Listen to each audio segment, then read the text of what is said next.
Bueno, pues vamos a continuar. Habíamos estado viendo unos vídeos el otro día que por eso no me el correo electrónico con la grabación de la clase.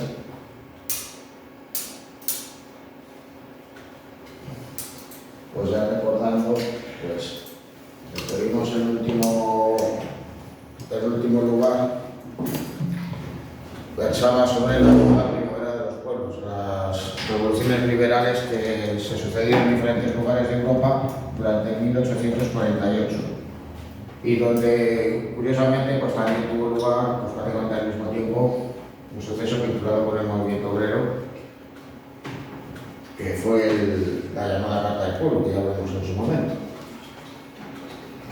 Bueno, recordando lo que habíamos visto con anterioridad,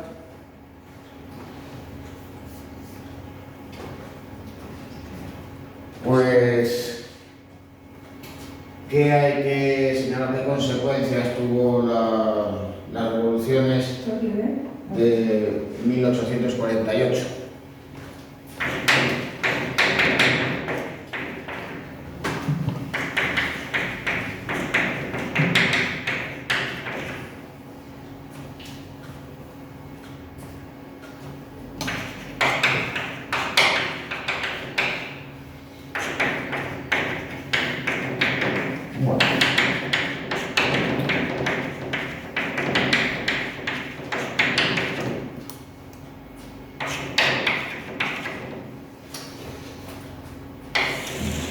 Bueno, pues a partir de ese momento digamos que los movimientos nacionalistas ganan fuerza porque el nacionalismo, que había nacido vinculado al liberalismo, empieza a vincularse también con el conservadurismo político. Es decir, que va desapareciendo, digamos, la ideología propia de la restauración vinculada al absolutismo monárquico y la defensa de los valores tradicionales, pues todo lo que suponía una sociedad en la que todavía pervivía la servidumbre, a un modelo en el cual, digamos que esos valores se empiezan a articular sobre los principios de la nación y la defensa de la corona. Es decir, que regímenes que contaban con monarquías, digamos, totalitarias, que aunque pudieran estar dotadas de un parlamento y de una constitución, en la práctica no eran regímenes liberales, pues se van a apoyar precisamente en el nacionalismo como elemento ideológico. Eso por un lado. Y por otro lado, los movimientos nacionalistas que demandaban la creación de estados van a ganar impulso a lo largo del siglo. Por ello, en los Balcanes van a aparecer nuevos estados, teniendo como precedente el caso de Grecia en 1830, y debido a la debilidad del Imperio turco, que aunque se extendía por territorios, por África, por Asia y por Europa, pues era considerado el enfermo de Europa. Todo ello pues también propiciado por los intereses expansionistas de estos dos imperios, que también, digamos que sufrieron las oleadas revolucionarias. El Imperio Austriaco, lo que posteriormente pasaría a denominarse como el Imperio Austrohúngaro, y el Imperio Ruso. Así por ello, con el Tratado de San Estéfano y el posterior de Berlín, van a aparecer nuevos estados. Se va a consolidar la independencia de Rumanía, aparecerá el Principado de Bulgaria y alcanzará la independencia tanto Serbia como Montenegro. Luego ya posteriormente, las dos guerras en los Balcanes previas al estallido de la Primera Guerra Mundial, los territorios de esos estados se expandirán, aparecerá Albania como nuevo estado y Bosnia será anexionada por el Imperio Austrohúngaro.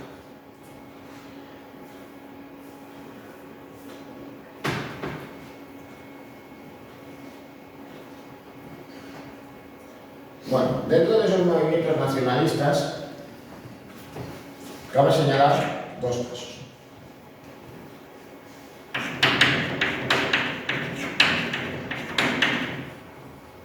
En primer lugar, el nacionalismo irlandés. Esto no dejaba de ser algo singular, porque al fin y al cabo el Reino Unido era una monarquía parlamentaria, donde se reconocían los derechos y libertades públicas, donde existía el derecho a sufragio, que a lo largo del siglo acabaría siendo un sufragio universal masculino, y donde se contaba pues, con un sistema legal que garantizaba, digamos, esos derechos. Pero el caso es que de todas maneras, aún así había que tener en cuenta una cosa. El Reino Unido incluía por aquel entonces Irlanda. Los reyes de Inglaterra también eran reyes de la vecina isla. Pero los irlandeses habían sido marginados históricamente, porque la mayoría de la población era católica y sin embargo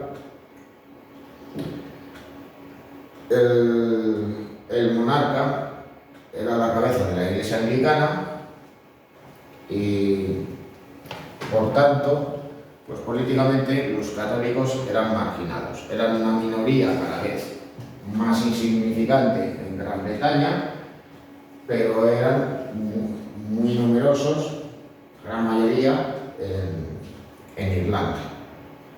Eso por un lado. Luego, por otro, también hay que señalar otra cosa. Y es que, pese a tener lugar la revolución industrial,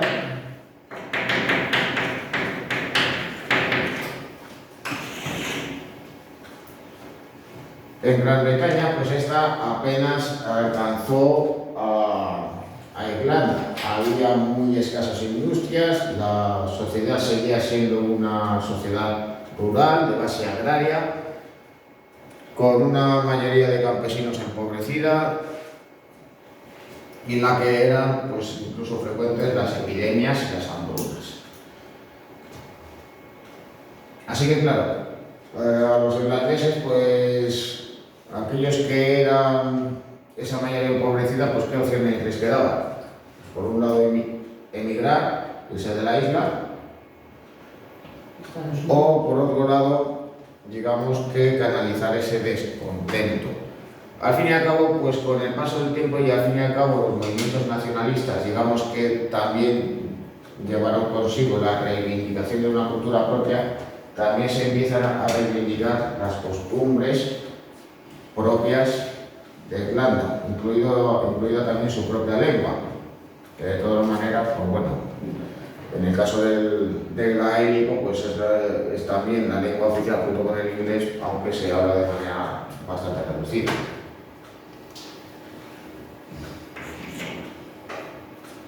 Claro, el nacionalismo irlandés fue creciendo a lo largo del siglo. Las autoridades británicas oscilaron entre el rechazo a otorgar derechos y la autonomía a los irlandeses y en otras ocasiones pues la promesa de que tuvieran pues, instituciones propias de autogobierno.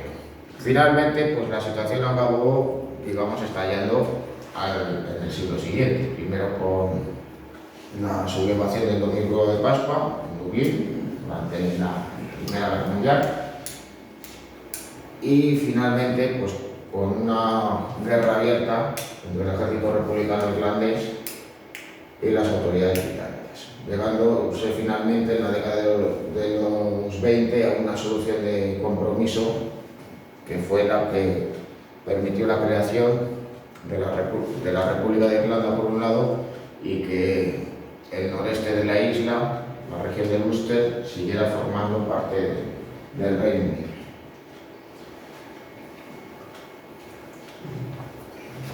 Y luego, por otro lado,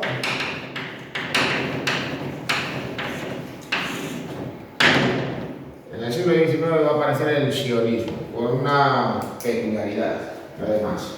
El sionismo es el nacionalismo judío, pero al fin y al cabo los judíos por aquel entonces no dejaban de ser una minoría en Europa aunque fuese, digamos, relativamente numerosa en el este del continente.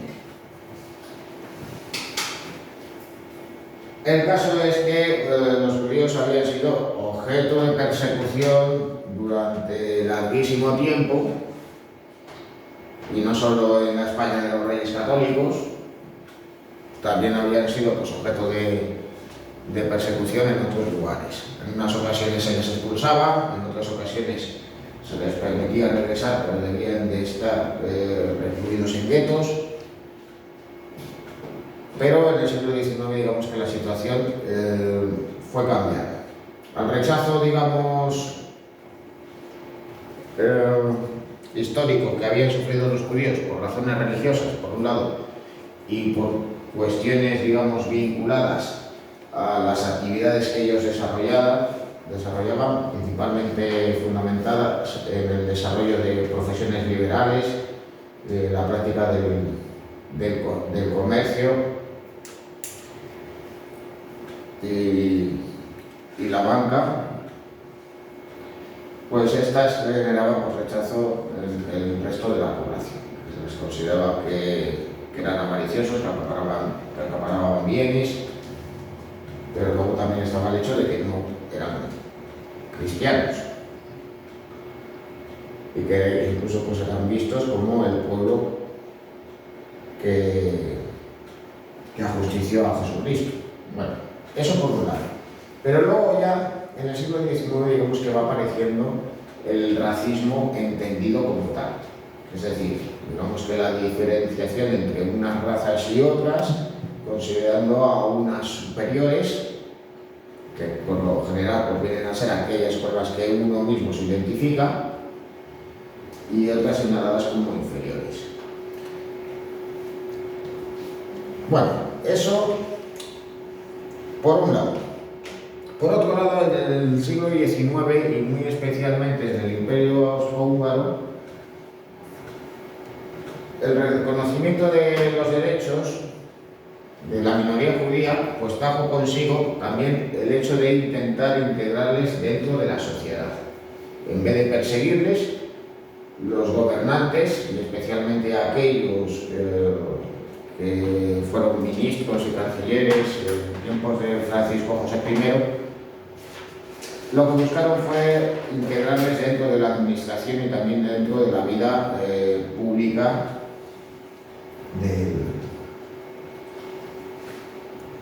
del imperio, especialmente en las grandes ciudades, como la propia Viena. Así, pues muchos de ellos, digamos que fueron abandonando sus costumbres y tradiciones y, por tanto, pues formando parte de una clase social media, adinerada, pero en ocasiones también vinculadas a la investigación, la ciencia, la cultura y el arte. No te preocupes, Eugenio, me he quedado quieto.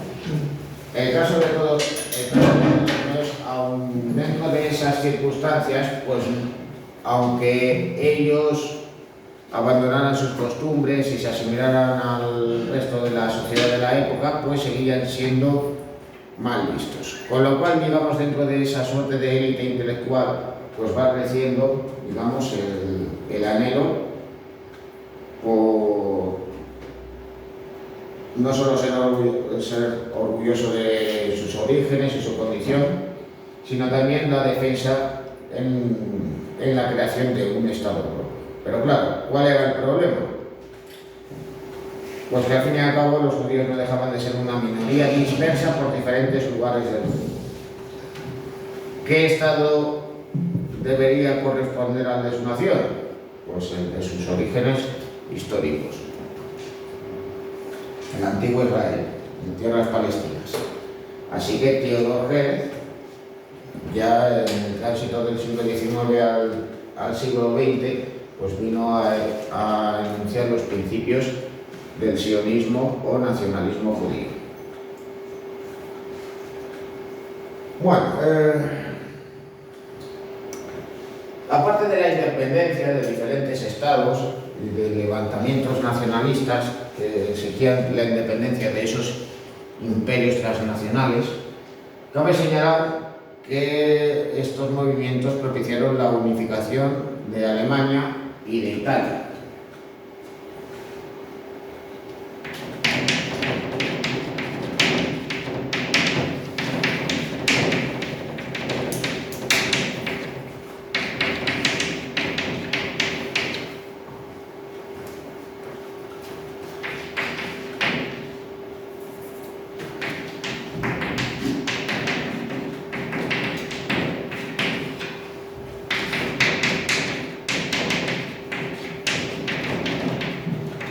Bueno, en primer lugar, sobre la independencia italiana. Perdón, la unificación italiana.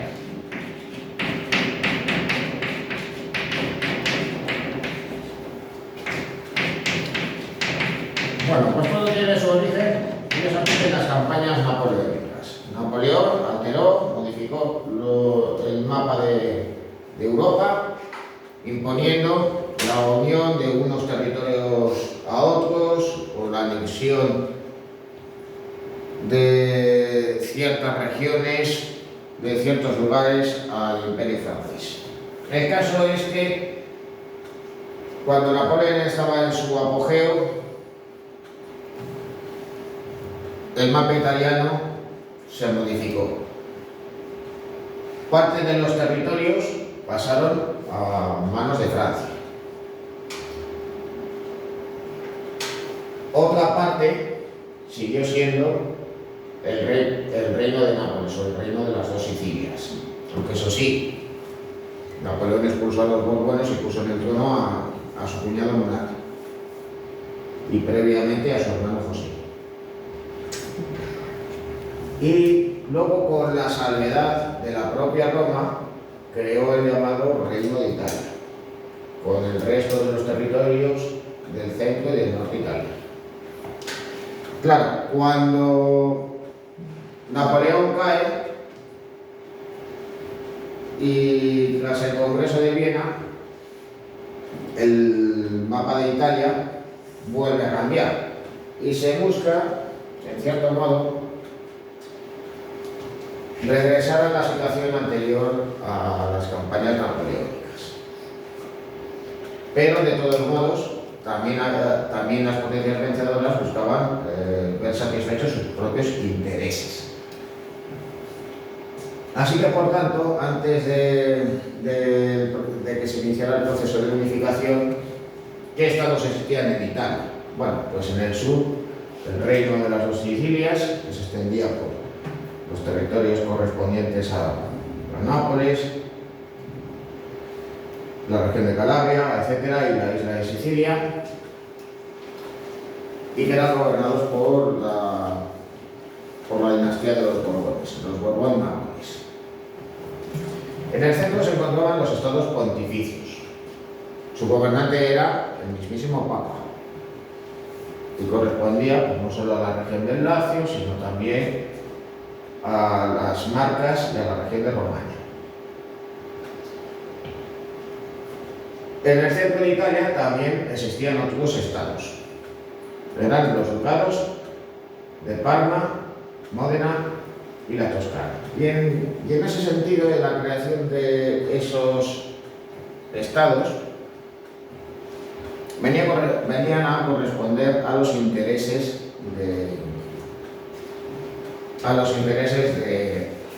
del Imperio Austriaco, porque en el caso del Ducado de Parma, con anterioridad gobernaba una rama de los Borbones, pero estos no recuperaron el trono y pasó a manos de un príncipe austríaco. ¿Por qué? Bueno, pues porque en base a los principios del Congreso de Viena, para crear un estado tapón con la frontera francesa, el antiguo Ducado de Saboya pasó a ser el reino del Piamonte y Cerdeña. La isla de Cerdeña, los territorios de la Saboya, los territorios de la antigua República de Génova, pues van a integrar ese reino. Y luego, por otro lado, en el resto de los territorios del norte, pues simplemente Austria se los va a anexionar. La región de Lombardía y la región del Veneto.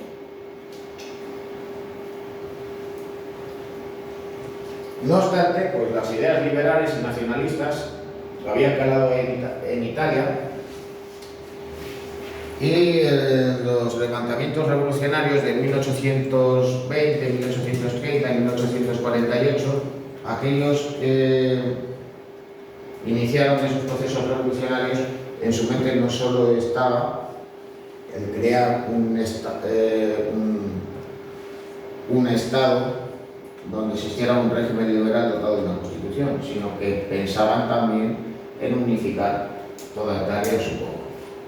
En ese sentido fue clave una sociedad secreta, los carbonarios, que eran de ideología nacionalista y que conspiraban para emprender esos levantamientos. Curiosamente, entre sus miembros estuvo Luis Napoleón Bonaparte. Bueno, tras el fracaso de los levantamientos de 1848 en Italia, por aquel entonces había tres corrientes dentro del nacionalismo.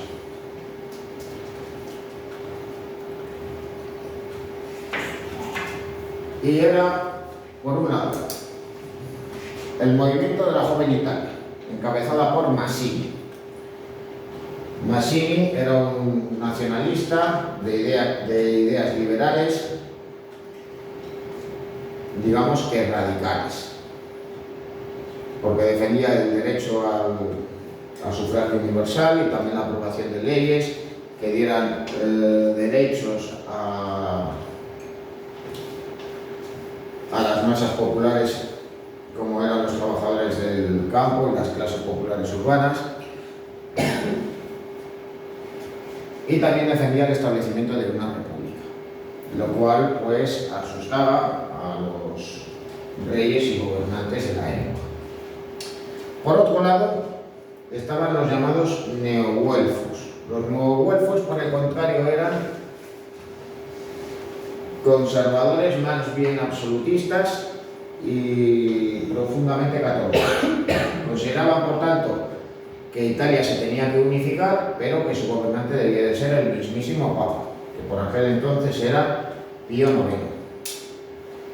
Pío IX se había convertido, digamos, en un principio en una suerte de improbable líder nacionalista y liberal antes de 1848, era considerado como un reformista dentro de la ciudad, pero cuando tuvo lugar el levantamiento en Roma, con la proclamación de una fracasada República Italiana por parte de Mazzini, pues este se asusta y entonces da un giro de 180 grados a sus posiciones políticas y a sus ideas, y pasa a convertirse en alguien, digamos, intransigente, no solo hacia el proceso de unificación, sino también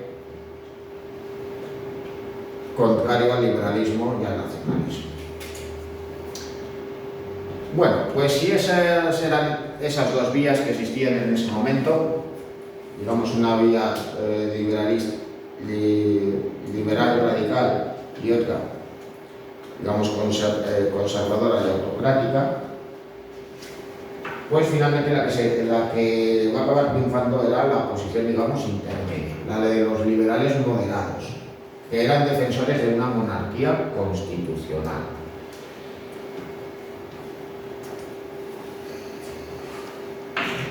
¿Y dónde había una monarquía constitucional en Italia tras 1848? Pues en el reino del Piamonte. Tras un levantamiento revolucionario, no solo el rey va a tener que abdicar a favor de su hijo, el mismísimo Víctor Manuel II, sino que va a tener que aceptar reformas que conviertan al Reino del Piamonte en la única monarquía dotada de una constitución dentro de Italia.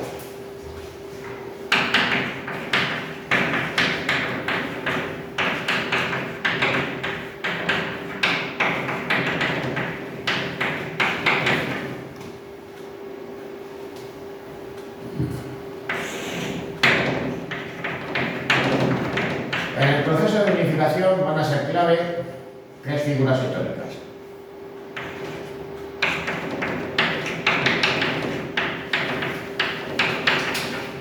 Por un lado, el propio monarca piamontés, Víctor Manuel II.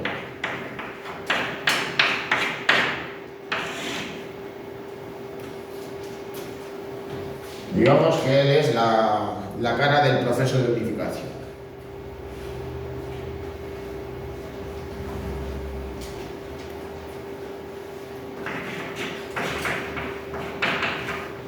Si él, digamos, es el que pone el rostro, el que pone el cerebro, es su primer ministro, Camilo Benson, el conde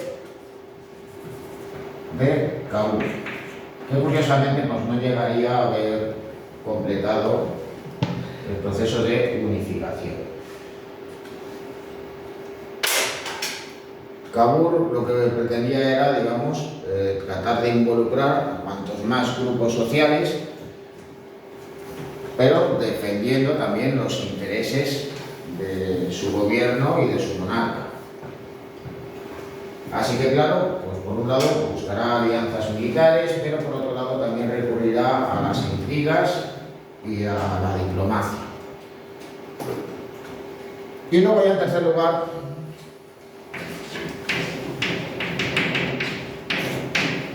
si uno era, digamos, el rostro de la unificación, el otro el cerebro, pues quedaba, digamos,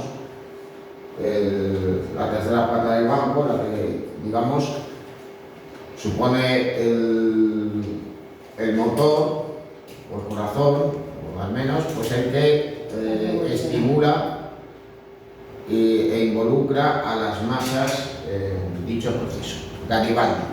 Garibaldi, que había estado vinculado a la joven Italia, era todo un revolucionario profesional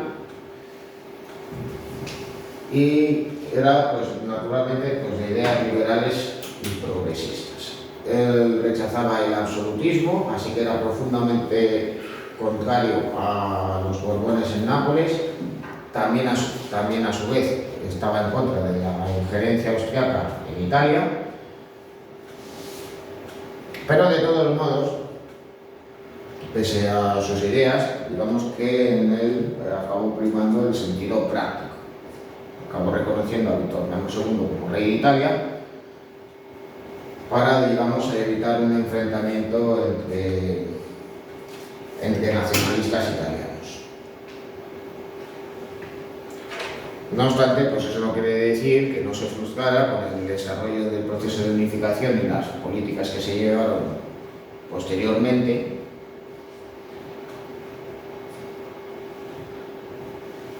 Y que luego, por otro lado, tras servir a los intereses en este proceso, pues que no empezara a ser mal visto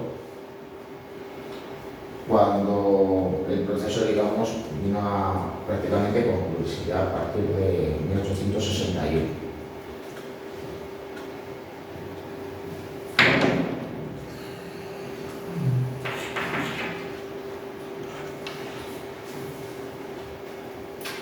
Bueno, hay que señalar que el proceso, digamos, vivió un momento de gran aceleración en tan solo 2 años. De 1859 a 1861.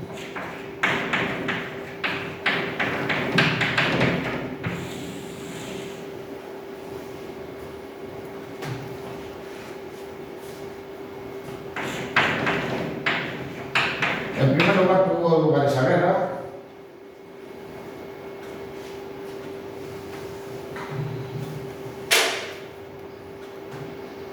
En la que Cabul logró involucrar a la Francia de Napoleón III. Digamos que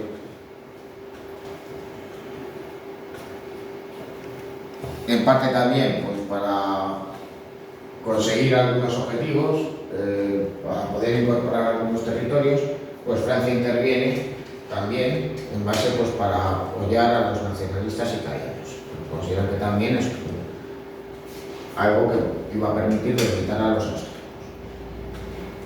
Cabul convence a Napoleón III hablándole de su pasado como un carbonario y Francia salía con el reino del Piamonte para invadir la región de la Lombardía. Ese ejército combinado derrota a los austriacos en la batalla de Solferino, pero cuando se iba a proceder a invadir la región del Véneto, Napoleón III firmó la paz por separado con los austriacos. ¿Por qué? Pues porque se sintió amenazado ante una posible declaración de guerra de Prusia. Claro, Cavour y Víctor Manuel II se enfurecieron al conocer esto, pero aún así también se vieron obligados a reconocer lo que habían firmado con anterioridad, con lo cual la región de Saboya y la ciudad de Niza, donde curiosamente había nacido Garibaldi, pasaron a manos francesas, formando parte de su territorio nacional todavía en la actualidad. Después de ese momento,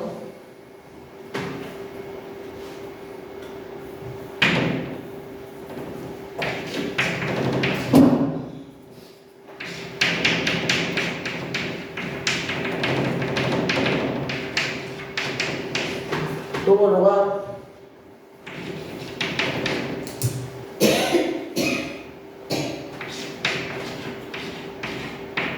la incorporación de los territorios del centro y del sur de Italia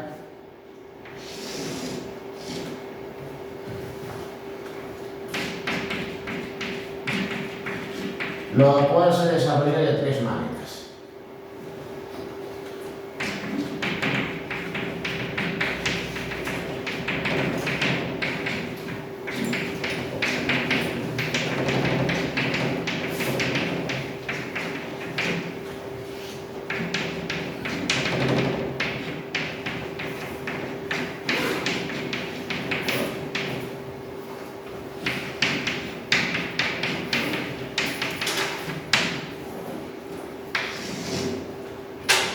En primer lugar, Cavour conspira para que se celebre plebiscitos en Parma, Módena y Toscana con el fin de que los habitantes decidieran si permanecían independientes y gobernados por príncipes de origen austriaco o si se incorporaban al llamado Reino de Italia, creado por aquel entonces. Finalmente, pues estos plebiscitos determinaron que esos territorios pasaran a formar parte del Reino de Italia. Luego, a su vez, Garibaldi emprendió la expedición de 2000. Desembarcó en Sicilia, derrotando al ejército de las dos Sicilias y posteriormente desembarcaría en el sur de la península itálica, en la región de Calabria.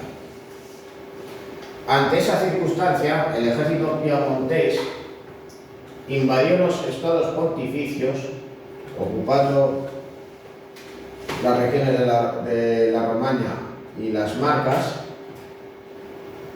e invadió a su vez también la región de Campania.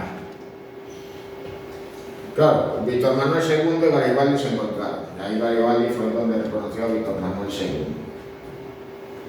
Y qué decir tiene que el rey de las dos Sicilias, pues ante esa situación y encontrándose plenamente desbordado, pues se vio obligado a marcharse al exilio. Se estableció en Roma. Así que claro, en 1861 pues toda Italia estaba unificada con la salvedad del Véneto y de Roma.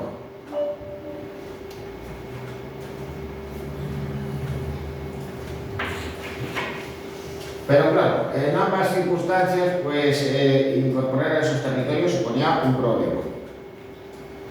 Víctor Manuel II consideraba que para poder llevar a cabo la incorporación de esos territorios, pues tenían que darse circunstancias exteriores, porque por sí mismo, digamos que no se podía enfrentar a una invasión de manera satisfactoria.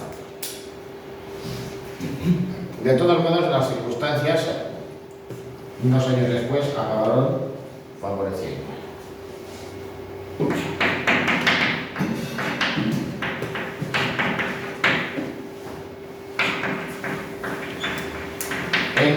1866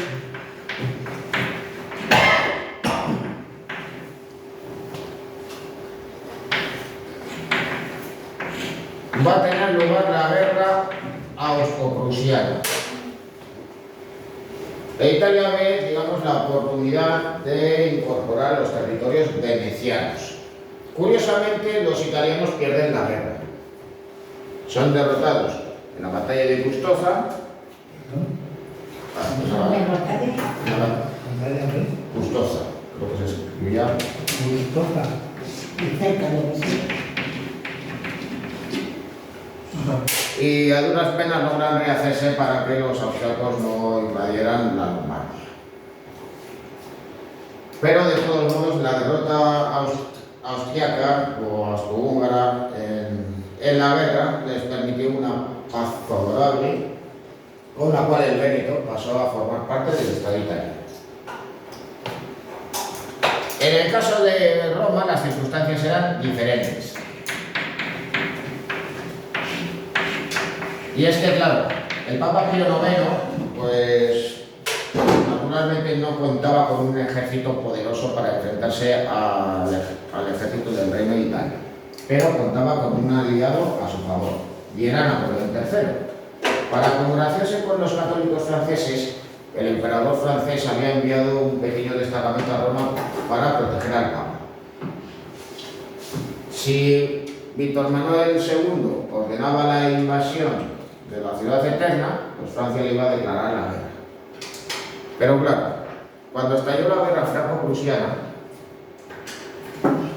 Napoleón III ordenó el retorno a Francia de ese destacamento de soldados que no eran más que unos 200 o 300 hombres. Habiendo sucedido eso, el ejército italiano entró en Roma y tras unos brevísimos combates, Pío IX ordenó el alto el fuego, aunque eso sí, no reconoció la autoridad del monarca, se consideró a sí mismo prisionero y ordenó a los católicos que no participaran en las instituciones italianas.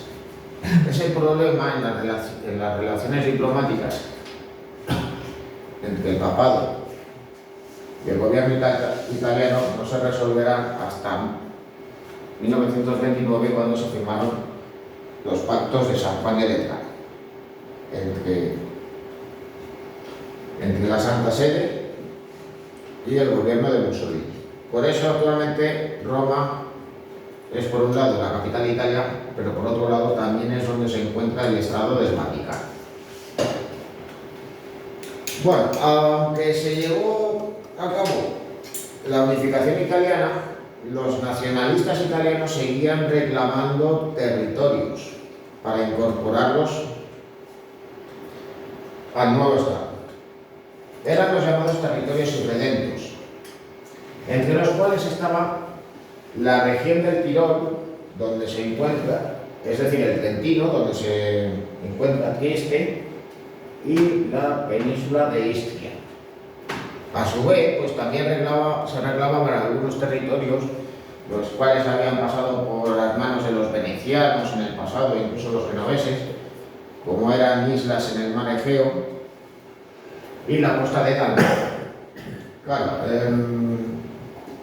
¿cómo es la Italia de la actualidad? Bueno, pues el Trentino sí que forma parte de Italia, pero Istria no. Istria forma parte de Eslovenia. Trieste está en Istria, ¿no? ¿Qué? Claro, Trieste no, Trento. Ah, perdón. Trentino han dicho.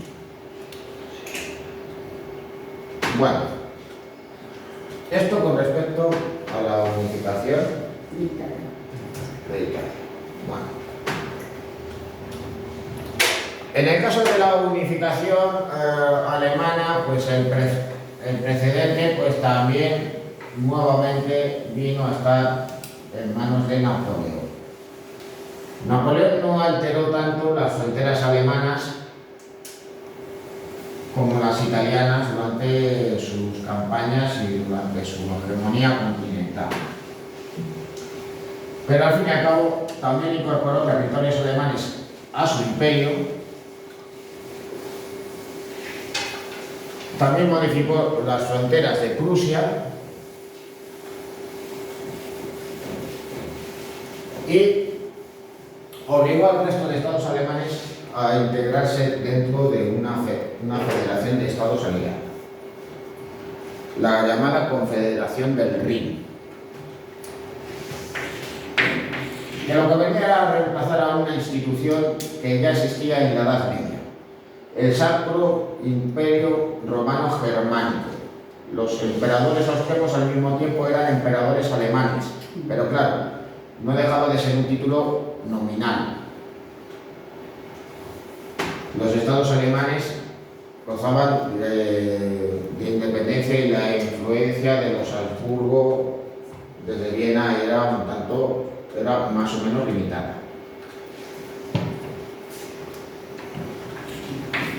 Claro, como los austriacos fueron derrotados por Napoleón, el Sacro Imperio Romano Germánico desapareció y apareció un nuevo título, simplemente el de emperador de Austria.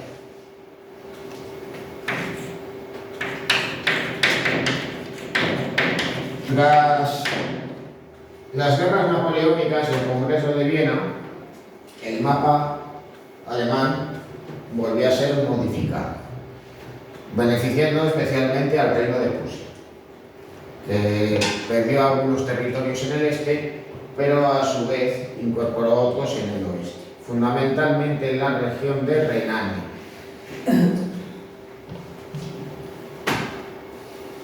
Al mismo tiempo se creaba una confederación de estados alemanes, la Confederación Germánica, que vinculaba pues,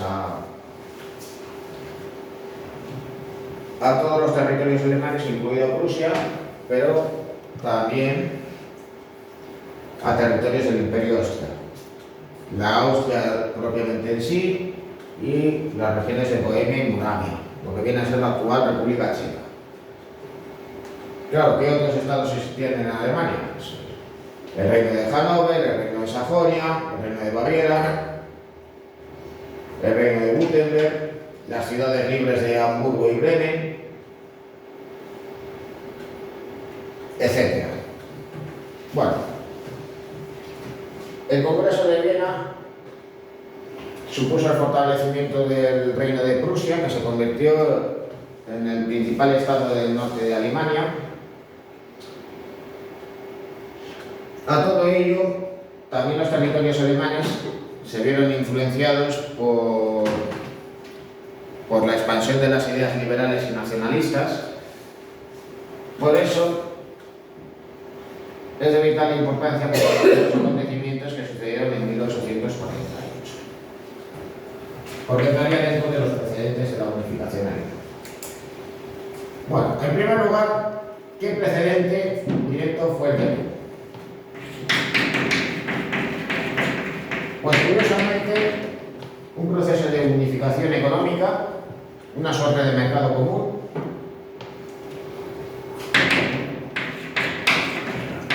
denominado como el Zollverein.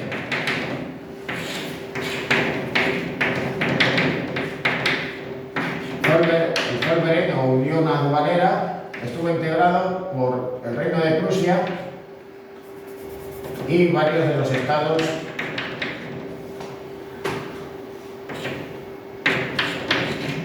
del norte de Alemania. Posteriormente se iría extendiendo a más territorios del centro y del sur alemanes. ¿Por qué se creó el Zollverein? Bueno, pues simplemente en el caso de Prusia, al tener territorios al este y al oeste, y teniendo en cuenta de que existían aduanas y el cobro de aranceles a las mercancías que iban de un sitio a otro, pues esto perjudicaba el comercio y también la creación de infraestructuras. Por aquel entonces, canales fluviales y carreteras. Luego ya posteriormente y evidentemente ferrocarriles. Así que digamos que este fue el primero de los precedentes. Y luego por otro lado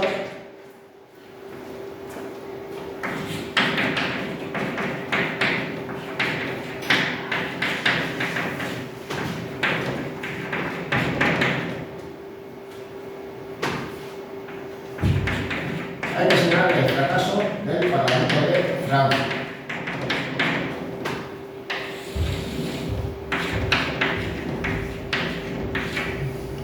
Las revoluciones liberales y nacionalistas de 1848 pues no solo buscaron entre los gobernantes de los estados alemanes que llevaran a cabo reformas aprobando constituciones y creando regímenes liberales, sino que también lo que pretendían era la unificación de toda Alemania. Pero muy pronto se vieron los problemas. En el Parlamento estaban presentes representantes de esas corrientes liberales, pero los gobernantes eran partidarios de la autocracia, con lo cual también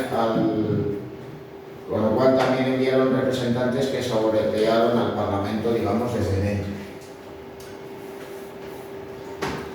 Luego, por otro lado, también se dio otra circunstancia, y es que había debate sobre cómo se tenía que unificar Alemania. Si había que crear la Gran Alemania o la Pequeña Alemania. La Gran Alemania era la unión de todos los territorios alemanes, incluida Austria. Pero para ello Austria se tenía que desprender del resto de sus territorios imperiales, algo que no quería. Luego, a su vez, el resto de estados alemanes no querían integrarse en un nuevo estado junto con húngaros, checos, croatas, eslovenos, etcétera, etcétera. Así que finalmente se optó por la llamada Pequeña Alemania, es decir, todos los estados alemanes menos Austria, con lo cual el estado más fuerte y poderoso, el Reino de Prusia, será el que lidere el proceso de unificación. A todo ello, pues había que sumar otro tercer factor que explica el fracaso del Parlamento de Francia. Los parlamentarios le ofrecieron la nueva corona al rey de Prusia, Federico Guillermo IV, pero este la rechazó. Aunque él había oscilado entre las simpatías con los liberales y la represión de los mismos, él la rechazó por proceder la corona de esos levantamientos revolucionarios. Aunque evidentemente pues también se dejó tener. Como en cierto modo, pues así muestra esta caricatura. Bueno, Federico Guillermo IV falleció sin descendencia y heredó el trono su hermano Guillermo, y durante su reinado pues tendrá lugar el proceso de unificación, que se desarrollará mediante una sucesión de guerras.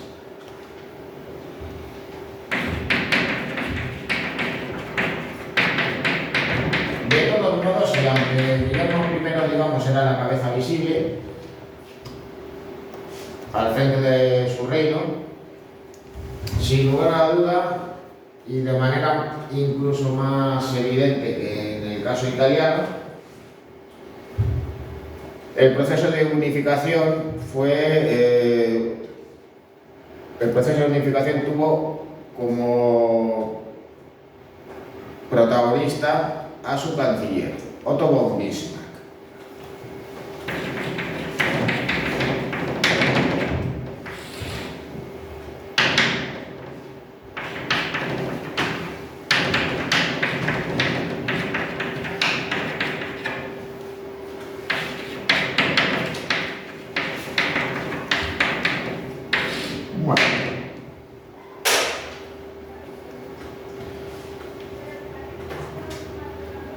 Bismarck, que ya había tenido un papel destacado en los sucesos que acontecieron en 1848, era alguien que formaba parte de la nobleza terrateniente prusiana. Era lo que se venía a denominar un Junker. ¿Qué características tenían los Junkers que, digamos, les diferenciaba de otros nobles alemanes? pues que estos emprendían una carrera militar, estaban vinculados al ejército y seguían esa tradición militarista que ya se había iniciado en el siglo XVIII por parte de los reyes Federico I y Federico II el Grande. No obstante, aparte de esa breve carrera militar, Bismarck también se formó en leyes y ejerció también como diplomático. Tras la muerte del monarca, Guillermo I le concedería su confianza y se convertiría en canciller, impulsando también las reformas necesarias para convertir al ejército prusiano en el más poderoso de la Europa de la época, siendo clave también el papel de otro personaje, el mariscal von Moltke el Viejo. Von Moltke pues no solo era un gran estratega, en el cual pues, la planificación a través de su Estado Mayor brillaba por su astucia, sino que además también consideró las nuevas innovaciones tecnológicas para incorporarlas a su ejército, como fue el uso del nuevo armamento, pero también el empleo de las comunicaciones y de la red ferroviaria para el traslado de tropas. Bueno, Bismarck era un político fuertemente conservador, partidario del absolutismo monárquico, pero también de ideas nacionalistas, que consideraba que la unificación de Alemania no se podía llevar a cabo mediante reformas liberales, sino que tendría que ser a través de lo que él llamaba la sangre y el fuego, es decir, por medio de guerras.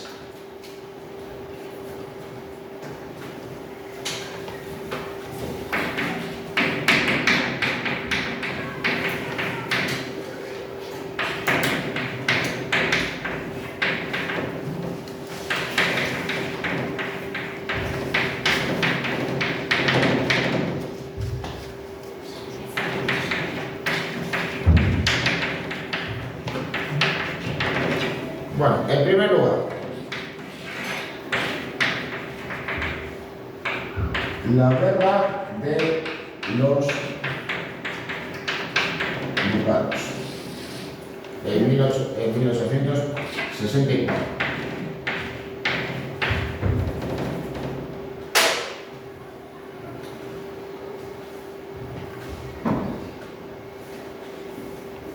Esta tuvo lugar porque dos territorios alemanes, los ducados de Schleswig y Holstein, estaban siendo administrados por Dinamarca desde 1815. En ambos territorios estaba establecida la ley sálica, pero en Dinamarca no. Cuando falleció el rey danés y por tanto su hija pasó a ser la reina, Dinamarca siguió gobernando ambos estados. Bismarck consideró que esto contravenía las leyes establecidas en ambos ducados y que ambos no tenían que seguir formando parte del reino de Dinamarca. Así que convence a los austriacos para declararle la guerra a Dinamarca y arrebatarles esos dos territorios. Bueno, ni que decir tiene que ambos ejércitos derrotaron a los daneses en una guerra rápida. Pero de todos modos Bismarck, que al fin y al cabo pues, era alguien más bien maquiavélico y estaba pensando en la siguiente jugada, como si fuera un jugador de ajedrez, en el fondo también pensaba que esa guerra le permitía también cumplir otros fines, otros objetivos. Y es que, claro, ¿qué pasó con los dos ducados? Pues que pasaron a ser administrados por ambas potencias vencedoras. Holstein fue anexionado por el reino de Rusia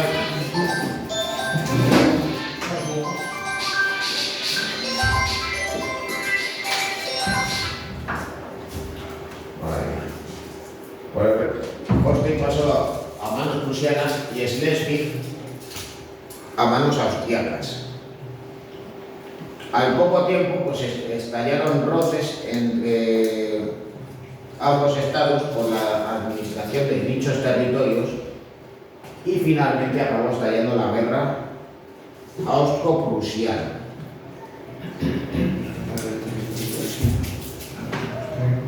Bueno, el caso es de todos modos es que un ejército prusiano invadió la actual República Checa y en la batalla de Sadowa aplastaron a los austriacos. Con lo cual, por un lado, Austria dejó de intervenir en los asuntos alemanes. Ya evidentemente se constataba de manera definitiva que el Reino de Prusia era quien iba a liderar el proceso de unificación.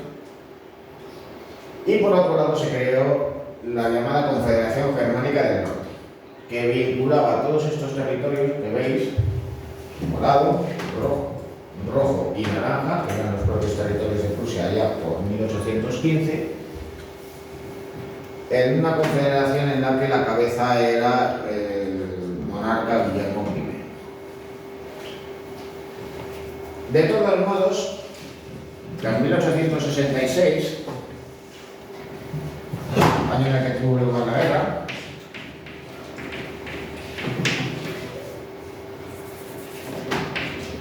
a Bismarck se le planteaba un problema. Y es que, claro, había derrotado a los austriacos,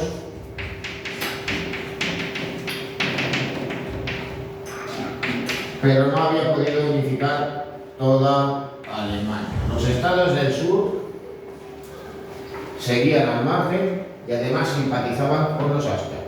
Con lo cual pensaba que si tenía lugar una nueva guerra, estos estados se podían unir a Austria.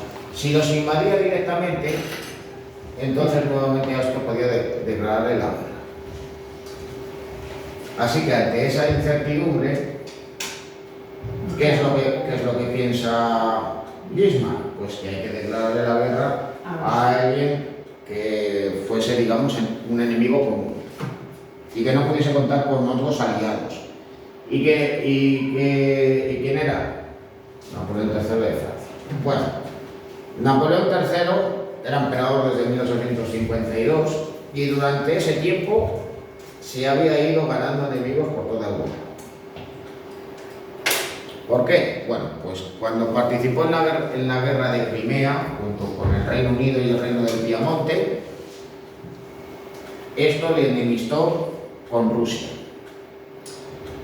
Cuando participó en la guerra de la Lombardía con los italianos, se ganó el rechazo de los austriacos. Cuando firmó la paz por separado con Austria, se ganó la enemistad de los italianos. Y luego además, con su intervención en México,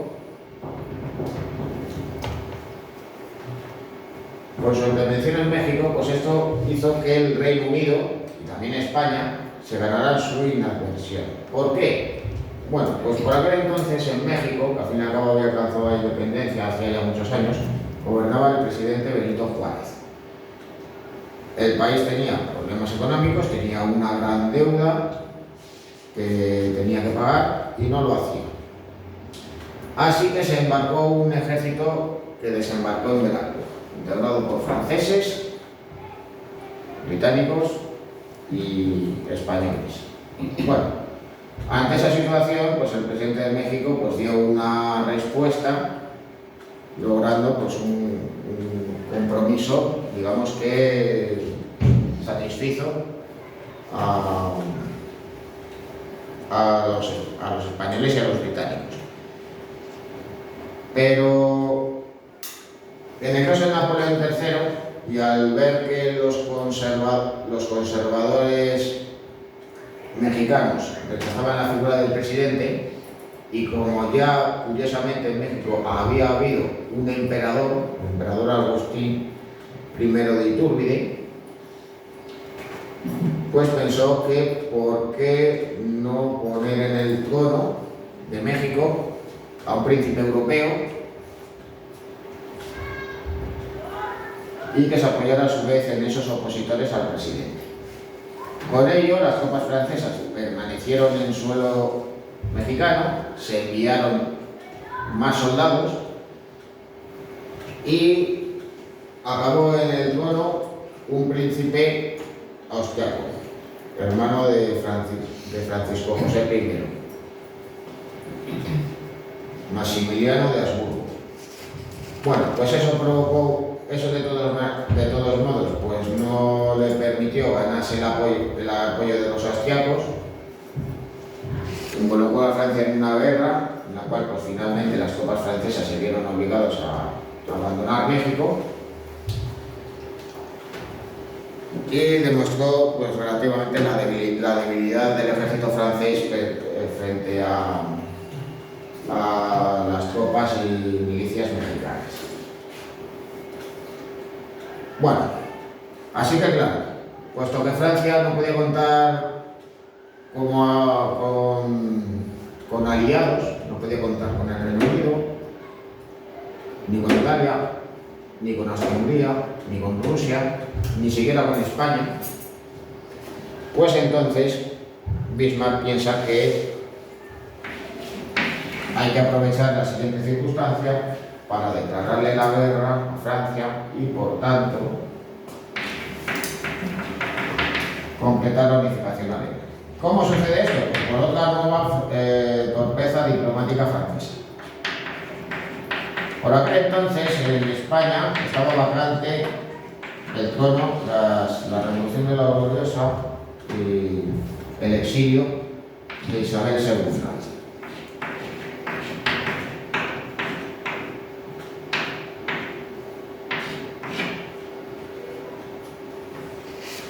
Y se estaba buscando a un candidato, entre diferentes candidatos a alguien que ocupase la corona.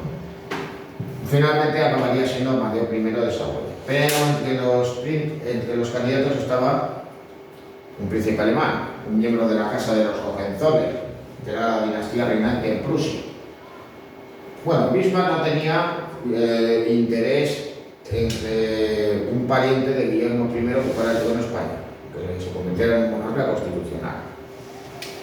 Pero Napoleón III lo tenía aún menos, porque pensaba que si un príncipe alemán se convertía en rey de España, pues entonces esta iba a ser aliada de los prusianos. Así que los diplomáticos franceses enviaron a Bismarck un telegrama, el telegrama de Elix, en el que le pedían que rechazara que ningún príncipe alemán ocupara el trono español. Claro, cuando a Bismarck le llega entre las manos, pues ya piensa, aquí tengo una oportunidad de oro. Y los puso públicamente. Al fin y al cabo, Bismarck por aquel entonces conocía el papel de la prensa como arma de propaganda, que ya por entonces, digamos, la prensa ya empieza a tener un importante valor para crear estados de opinión, y logra involucrar a los estados del sur para declararle la guerra a Francia. Bueno, Francia es derrotada en la guerra y de hecho el mismísimo Napoleón III se vio obligado a rendirse tras la batalla de Sedan, con lo cual en el mismísimo Salón de los Espejos del Palacio de Versalles fue proclamado emperador de Alemania Guillermo I de Prusia, creándose así el segundo Reich o Imperio Alemán.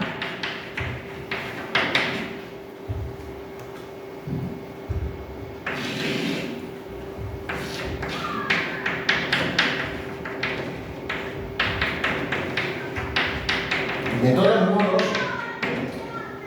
Guillermo I tenía el título de emperador de Alemania, seguía teniendo el título de rey de Prusia, pero el resto de reyes alemanes, como el de Baviera o el de Sajonia, seguían siendo reyes, aunque eso sí, sus atribuciones estaban muy limitadas.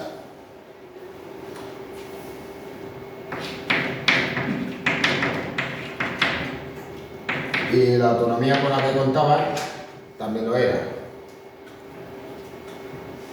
Porque al fin y al cabo, pues, quien era el Kaiser alemán, o emperador, era Guillermo I. Bueno, aquí de todos modos veis este lienzo donde aparece el propio Guillermo I durante la programación. Detrás de él está el príncipe heredero, llamado Ludwig, que sería el emperador Federico Guillermo V, que reinó pues muy poco tiempo. Cuando él heredó el trono estaba muy enfermo, era ya un caso terminal de cáncer, con lo cual pues muy poco tiempo después Guillermo II se convertiría en Kaiser. Bueno, aquí está el mariscal von Mark el Viejo, de perfil, y de blanco Otto von Bismarck. Bueno, al tiempo que se creaba el segundo Reich alemán,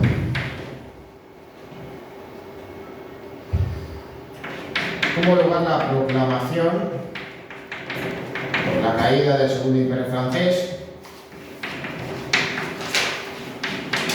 de la Tercera República Francesa. La Tercera República se crea ante el vacío de poder. En un principio los republicanos eran minoría, pero al final estas acaban consolidándose. ¿Y a qué se debió? Bueno, pues aparte de que, digamos, la sociedad francesa, pues con el paso del tiempo, pues fue evolucionando hasta aceptar plenamente a la institución republicana y esta a su vez consolidarse como forma de gobierno, pues hay que señalar que, claro, había diferentes candidatos al trono, porque claro, ¿quiénes podían optar por entonces al trono de Francia? Pues los que pertenecían a la Casa de los Borbones, los que pertenecían a la Casa de Orleans y los que eran descendientes de Napoleón. O sea, estaban los Borbones, los partidarios de los Borbones, los partidarios de los Orleans y los bonapartistas. En principio, ¿quiénes eran los que tenían más papeletas? ¿Cuál era el candidato más sólido, más firme para ocupar el hipotético trono francés? Pues el hijo de Napoleón III. Lo que pasa es que él, estando en el exilio en Inglaterra, pues emprendió una carrera militar. Estuvo en la Academia Militar de Sandhurst, pasó a integrarse dentro del ejército británico y, claro, pues por un lado por afán aventurero y por otro lado porque al fin y al cabo no dejaba de ser descendiente de Napoleón, pues participó en una guerra colonial, muriendo en tierras africanas combatiendo contra los famosísimos zulúes. ¿Quieres ganar? Bueno, el caso es que de todos modos también hay que señalar otra cosa, y es que durante la guerra franco-prusiana, hay que señalar que la guerra no concluyó con la rendición de Napoleón III, siguió durante varios meses, y aunque estaba decidida, los franceses siguieron combatiendo, hasta que finalmente tuvieron que firmar la paz y pagar una importante indemnización de guerra, aparte de ceder territorios a Alemania, y más concretamente la región de Alsacia y parte de la región de Lorena. Pues también durante la guerra franco-prusiana estalló la llamada Comuna de París, que ya lo veremos más adelante lo que fue.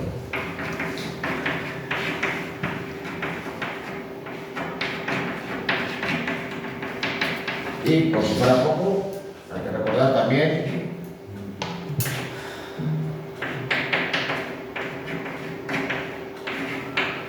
el fin de la unificación italiana debido a las circunstancias de la guerra que ya había explicado antes.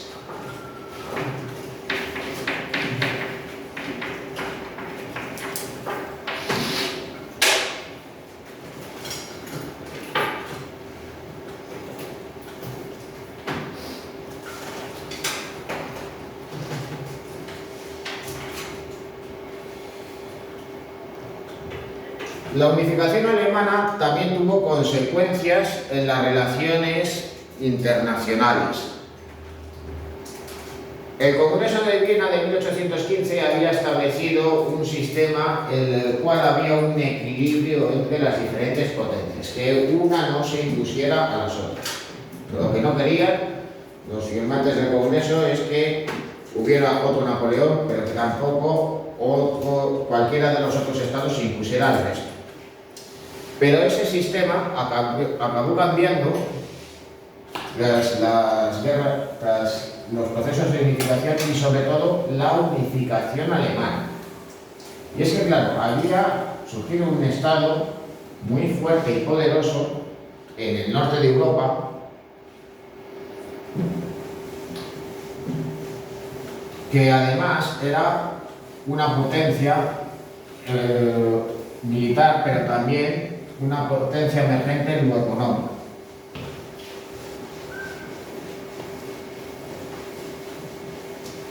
Así que, claro, a partir de ese momento, a partir de 1870, Bismarck se va a convertir en el árbitro de las relaciones internacionales, imponiendo los llamados sistemas bismarckianos.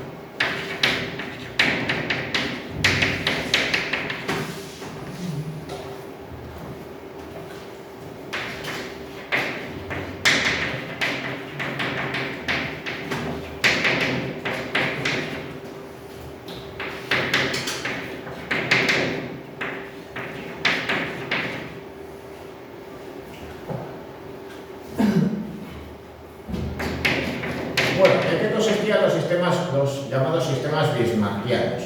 Dentro de lo que Bismarck consideraba como una política realista o realpolitik.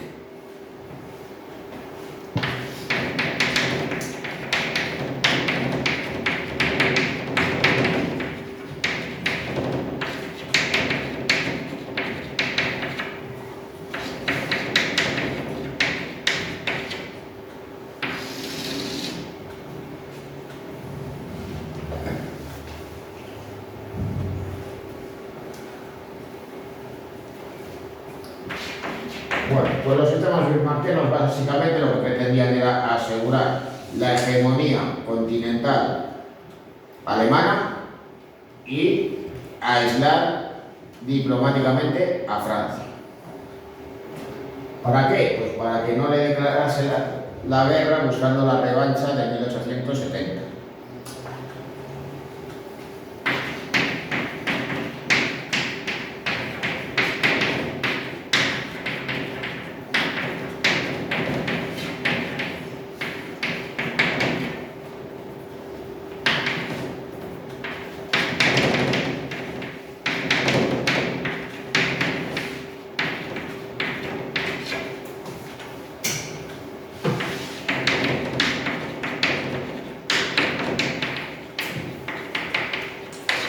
Bueno,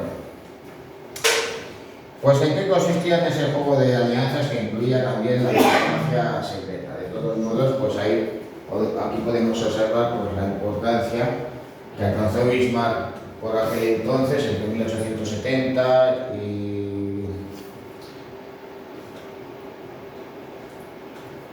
y 1888. ya que aparece aquí en este lienzo cuando tuvo lugar la firma del llamado Congreso de Berlín.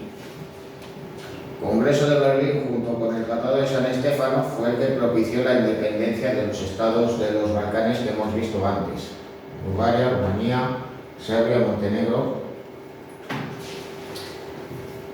Y claro, pues aquí quienes están presentes, pues aparte de representantes de dichos territorios, incluido también el Imperio Turco, pues aquí aparece el propio Bismarck y esta figura, el primer ministro británico de Israel, que curiosamente pues también porta un uniforme, pero es un uniforme civil, propio de los diplomáticos, no de los militares.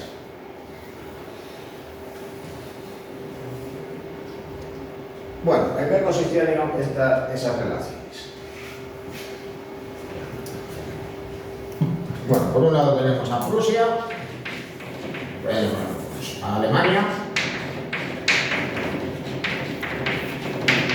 y por otro lado a Francia. Así no se ve. Nada, dale a los momentos. Espérate, ya. O puedes subir esa de ahí de tu lado. Bueno, pues para garantizar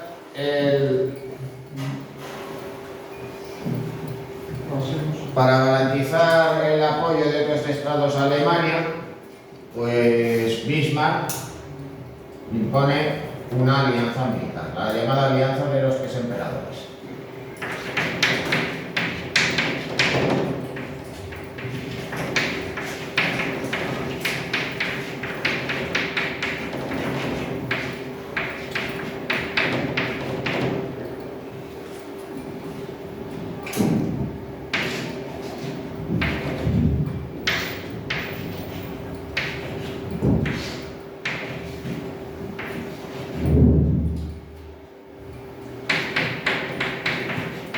Y luego ya posteriormente se firmará otra alianza.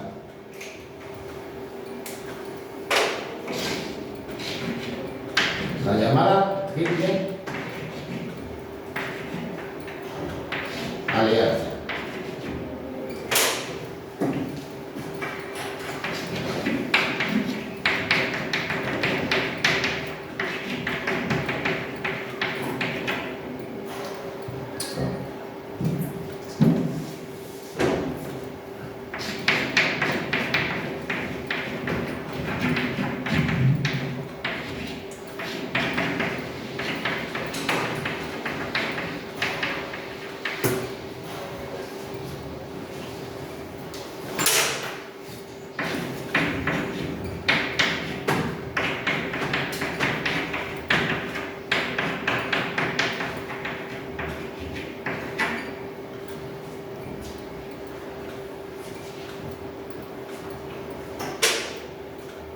Así, claro, al conseguir esas alianzas, pues Francia se quedaba sin potenciales aliados, porque luego además había una alianza, digamos, tácita entre Alemania y el Reino Unido. El Reino Unido pues, no tenía interés en participar en los asuntos continentales y su imperio estaba en plena expansión por otros continentes. Bismarck no tenía interés en que Alemania se expandiera territorialmente por otros lugares. Y a su vez pues, buscaba establecer una hegemonía en el continente. Con lo cual, Alemania se compromete a no emprender una carrera colonial que perjudique los intereses del Reino Unido y el Reino Unido seguirá desinteresándose de los asuntos continentales, estableciendo las bases pues, para que Alemania fuese la primera potencia europea y el Reino Unido la primera potencia colonial. Y claro, ¿qué era lo que pasaba con Francia? Pues Francia se queda sin aliados, pero Alemania también piensa en cómo canalizar esa agresividad? Pues para evitar una revancha, pues permite a Francia que emprenda también su carrera colonial, que ya había empezado en el siglo XIX y que especialmente había sido emprendida en tiempos de Napoleón III. Claro, ¿eso con qué fin? Pues con el fin de enemistar al Reino Unido con Francia, porque esa expansión, digamos, que podía chocar con los intereses británicos. Claro, todo esto naturalmente ayudaba a los intereses alemanes, a los intereses más bien de Bismarck, pero de todas maneras todo esto planteaba problemas, porque claro, Bismarck obligó a países que estaban enemistados a ser aliados entre ellos. En primer lugar, Rusia y Austria-Hungría eran rivales, habían sido aliados en el pasado, pero se habían enemistado tras la guerra de Crimea, pero sobre todo porque ambos tenían intereses en los Balcanes. Tanto rusos como austrohúngaros pretendían expandirse a costa del Imperio Turco. No digamos ya en el caso de Austria-Hungría e Italia. Los austrohúngaros estaban enfurecidos porque los italianos les habían arrebatado territorios a su costa, pero sobre todo los italianos lo que pretendían era anexionarse territorios que seguían formando parte del Imperio Austrohúngaro. Luego también las circunstancias políticas en Alemania fueron cambiando, y esto hará que en tiempos de Guillermo II la política alemana cambie, todo ello coincidiendo también con la caída de Bismarck, porque claro, muerto Guillermo I y fallecido prácticamente después su heredero, pues esto pues condujo ya posteriormente a su caída, independientemente de que ya fuese por aquel entonces un anciano.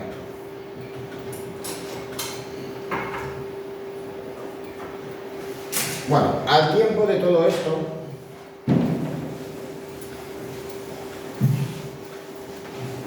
Bismarck también sentó las bases de la expansión colonialista. Ahí veis dos mapas, uno correspondiente a 1880 y otro correspondiente a 1910.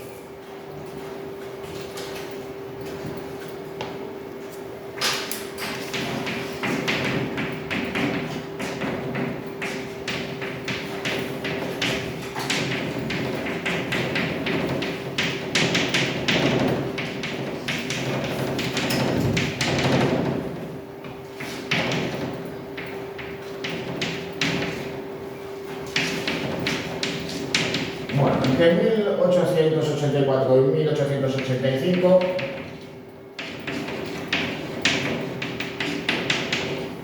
se celebró la Conferencia de Berlín. Y es que al fin y al cabo, y sobre todo en África, se habían llevado a cabo exploraciones geográficas y las potencias coloniales pretendían expandirse territorialmente, sobre todo para obtener materias primas, pero también por cuestiones estratégicas y de prestigio. El caso es que no dejaba de ser una fuente de conflicto, porque también en África estaban presentes, habían estado presentes algunos países que habían sido potencias coloniales y que reclamaban sus derechos, fundamentalmente portugueses y holandeses. Bueno, así que para resolver todos estos problemas... Holandeses, y los belgas también estaban por ahí, ¿no? Ahora lo voy a explicar. Bueno. Pues bien, para solucionar todos estos problemas se convocó la Conferencia de Berlín, ofreciéndose Bismarck como mediador, y se establecieron una serie de principios. En primer lugar, digamos que uno de los territorios pues, más codiciados porque acababa de ser recientemente explorado y se habían descubierto que había pues, grandes riquezas en materias primas. La cuenca del río Congo. Bueno, se estableció que el territorio de la cuenca del río Congo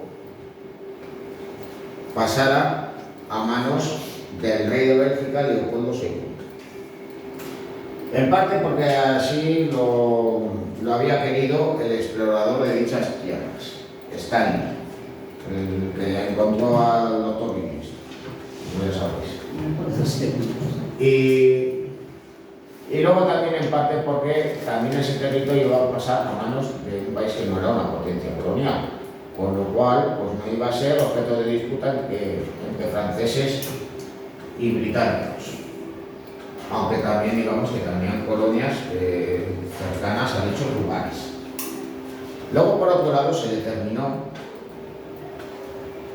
que los ríos Níger y Congo fueran internacionales, es decir, que se pudiera navegar por allí igual que por un mar, o por un océano o por un estrecho.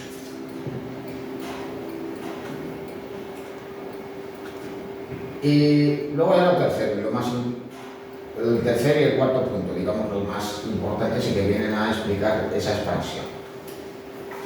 Por un lado, se afirmaba que para poder reclamar un territorio había que tener una presencia efectiva en él. No valía simplemente haber estado presentes en el pasado. Eso hacía, pues, por ejemplo, que los holandeses quedasen descartados de la expansión colonial en África. Habían sido expulsados del sur del continente por los británicos durante las guerras napoleónicas y allí habían establecido su colonia de la ciudad de Cabo. Con lo cual se reconocía pues, la soberanía del Reino Unido sobre ese territorio. Los colonos eran holandeses, ¿no?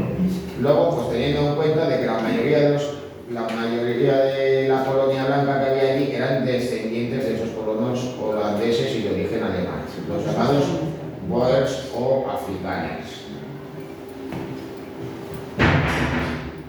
Bueno, eso por un lado.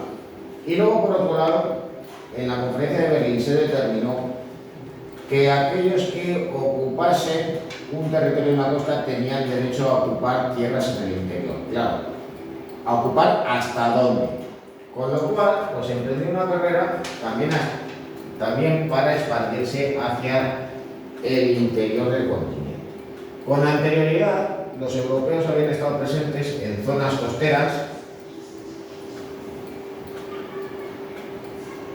ya sobre todo en la mitad sur, pues sobre todo estaban presentes, digamos, en la franja de la costa. En la mitad norte del continente, sin embargo, pues estaban más presentes, al ser zonas más urbanizadas, al poder contar con el propio río Nilo para digamos, profundizar, para estar más presentes en tierras del interior.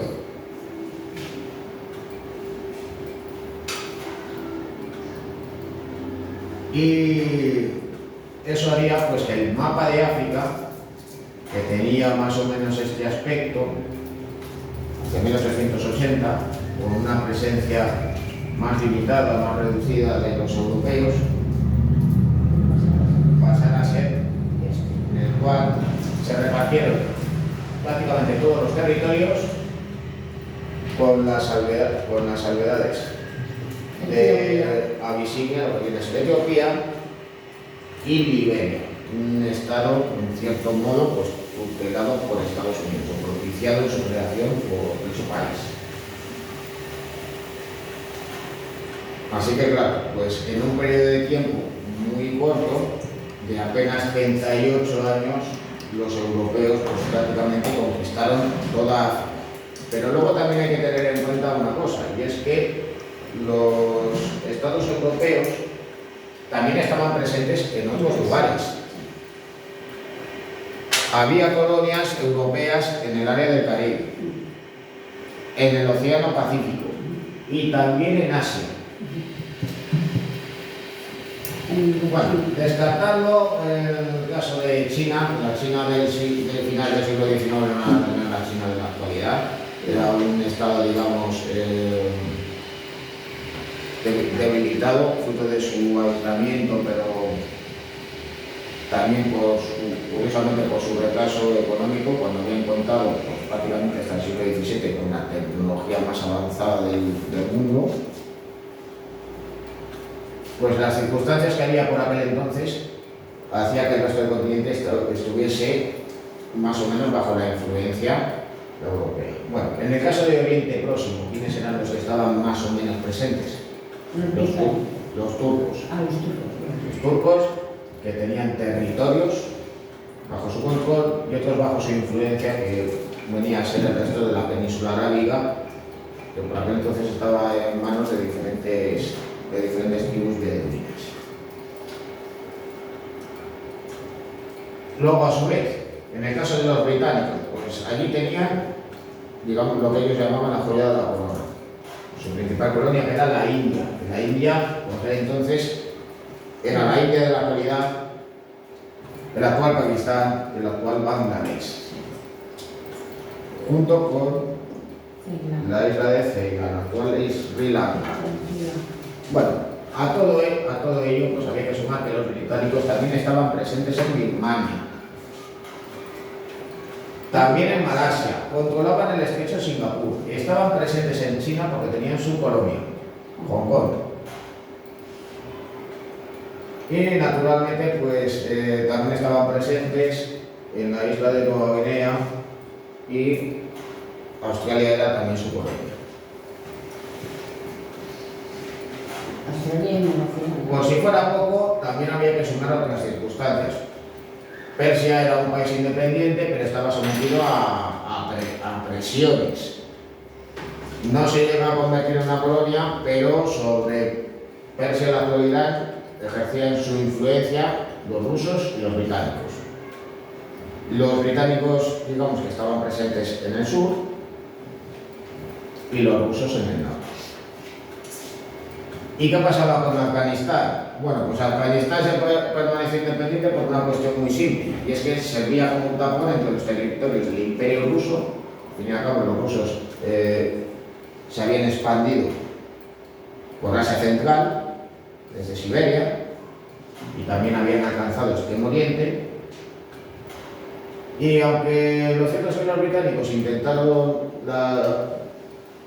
la conquista mediante la invasión de Afganistán, fracasando, lo cierto es que tampoco tenían especial interés en ocupar. Era un territorio pobre, con una población muy belicosa, así que consideraban, al igual que los rusos, que era mejor dejar el territorio como está, haciendo como una suerte de estado de alarma. Luego, por otro lado, ¿quiénes estaban también presentes en Asia? Los franceses en Indochina, es decir, la colonia que incluía Vietnam, Laos y Camboya. Hasta 1898 los españoles en Filipinas, que luego pasaría a manos estadounidenses, ya que no alcanzaría la independencia hasta los años 30, no mucho antes de la Segunda Guerra Mundial. Los británicos, los holandeses en Indonesia, de su imperio colonial del siglo XVII y XVIII, pues era prácticamente el único que les quedaba, junto con islas en el Caribe. Y Malasia también estaban, ¿no? Los holandeses. Malasia era la colonia británica. Pero antes había sido holandesa. Que no. ¿Cómo que no? Claro que sí. Hombre, Hemos estado en Malasia. Y los portugueses también estuvieron. Luego, además, en el caso de Portugal, su presencia era más reducida, controlaban la parte oriental de la isla de Timor, en Indonesia. También tenían colonias en la India, como Goa y Liu, y también tenían su propia colonia en China, Macao. Hay que señalar pues, que diferentes potencias tenían, a modo de establecimientos comerciales, colonias en China. En el caso de los rusos, estaban presentes aquí, en Coral. Y los alemanes, ya con posterioridad, en la ciudad de Shintao.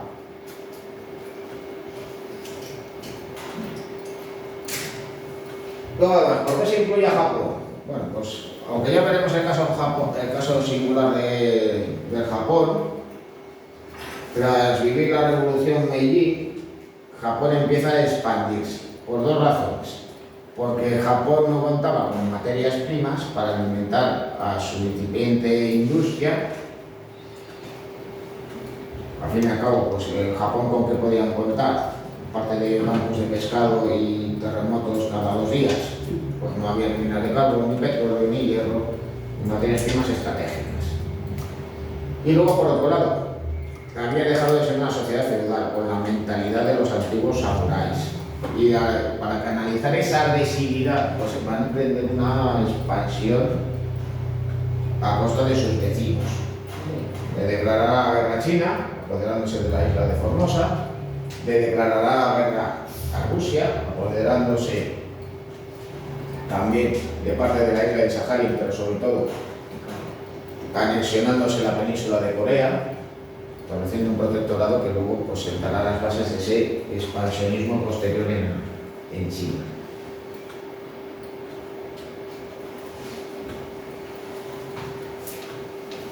Bueno, y luego ya para ir terminando, pues hay que señalar que la subida al trono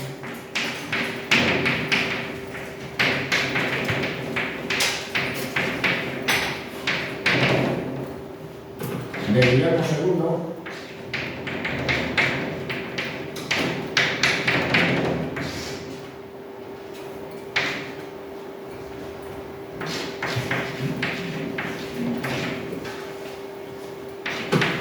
puso el fin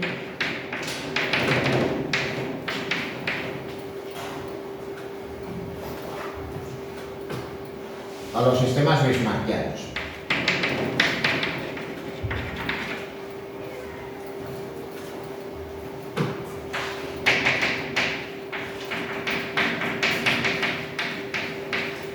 Bueno, pues Guillermo II era nieto de Guillermo I y bueno, pues hay que señalar pues, aspectos de su personalidad que en cierto modo explican ese cambio en la política alemana.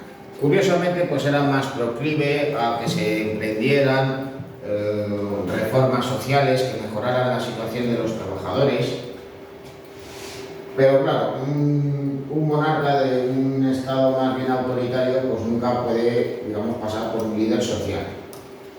Le viste mejor, digamos, el papel de líder militar. Dicho esto, pues claro, él de todas maneras era una persona que tenía complejos fundamentados sobre todo por una cosa, y es que estaba inválido. Debido a un accidente en el parto, pues era inválido de uno de sus brazos. Tenía más corto que el otro, apenas le podía mover. Por eso, pues en sus guerreras se observa que tiene una manga más corta que la otra. Y aunque él era una persona muy esforzada, que trataba de hacer vida normal, pues tenía esas limitaciones. No podía comandar un ejército a la antigua usanza porque necesitaba una escalera para subir a un caballo, aunque sí que podía montar y galopar. Sí que sabía disparar armas, pero claro, no podía sujetar correctamente un fusil. Así que claro, a esa discapacidad física también se sumaba otra cosa. Él había tenido poco trato con su padre porque este había participado en las campañas militares de las guerras de unificación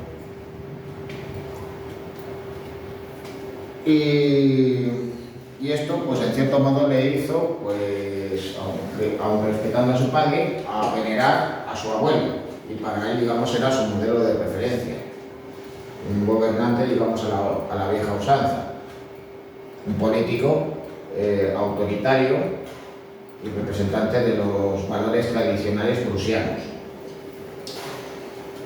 Pero eso sí, de todos modos, pues él era una persona paciente, iracunda y por si fuera poco, pues subía al trono siendo joven, cuando todavía no contaba con 30 años, sin experiencia en asuntos previos. Y claro, pues eso, entre otras cosas, le hizo chocar muy pronto con Bismarck, hasta el punto de destituirle al poco tiempo de subir al trono. Y bueno, ya de todos modos, para ir terminando, ya que hemos empezado un poco más tarde,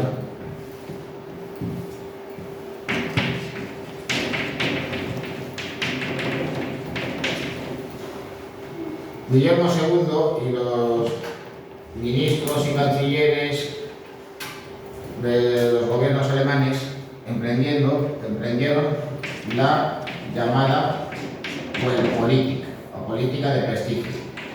La política de prestigio, tal y como se llamaba por aquel entonces, era llevar a cabo una política expansionista.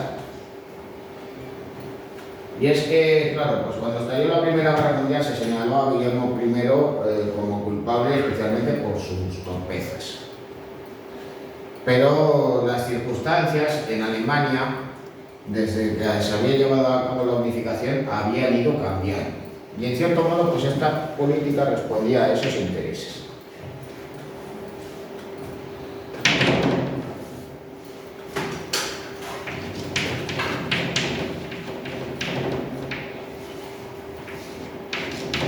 Por un lado, Alemania va a emprender una carrera colonial.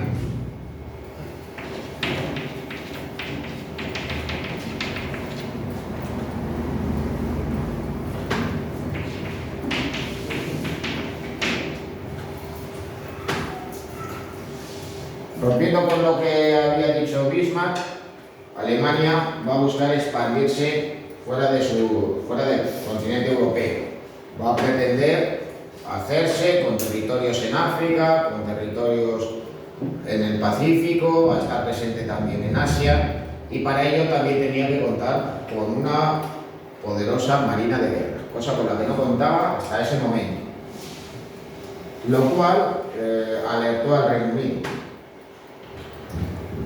¿Esto por qué se llevó a cabo? Bueno, pues por la mentalidad nacionalista exacerbada y militarista que había por aquel entonces en Alemania.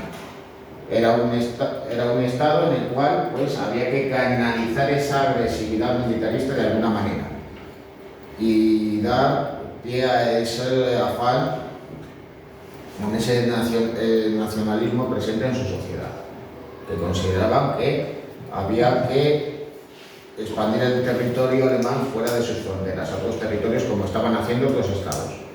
Por otro lado, la economía alemana estaba en expansión, necesitaba materias primas, necesitaba nuevos mercados, y en esa época las políticas de los países eran proteccionistas. Se grababan las importaciones con aranceles, con lo cual todos los estados tenían que buscar materias primas baratas y lugares donde dar salida a sus manufacturas.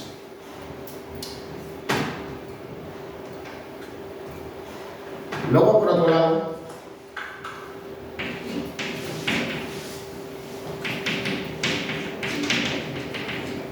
tuvo lugar por entonces la ruptura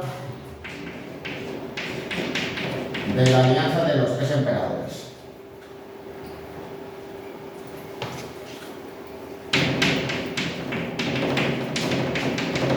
¿Por qué? Bueno, pues para permitir esa alianza, Alemania había estado invirtiendo dinero en Rusia, favoreciendo la inversión de capitales, en la construcción de infraestructuras, en el establecimiento de factorías, pero también para modernizar su ejército. Como no había propiamente una industria de guerra en Rusia, pues los cañones eran alemanes, los fusiles eran alemanes, los barcos de guerra acorazados también eran alemanes. Bueno.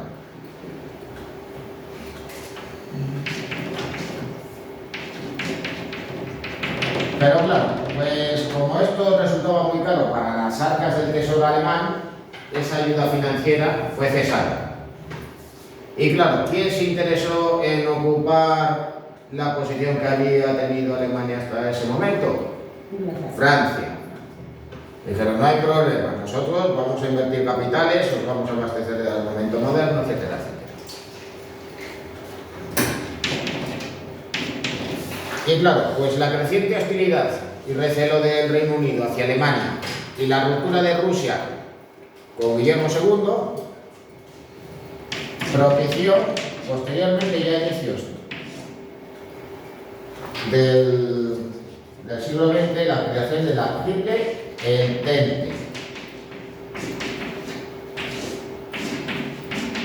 Es decir, la alianza militar de Rusia, Francia y Reino Unido. Bueno, los militares alemanes y también el propio Bismarck lo que no querían bajo ningún concepto es que hubiera una guerra en la cual Alemania tuviera que luchar en dos frentes, al este y al oeste. Y con la firma de esta alianza, pues esto encendió las alarmas en el Estado Mayor alemán. Porque si Alemania iba a la guerra contra cualquiera de estos países, pues se tendría que enfrentar en el este contra los rusos, en el oeste contra los franceses y por mar contra los británicos. Bueno, lo vamos a dejar aquí.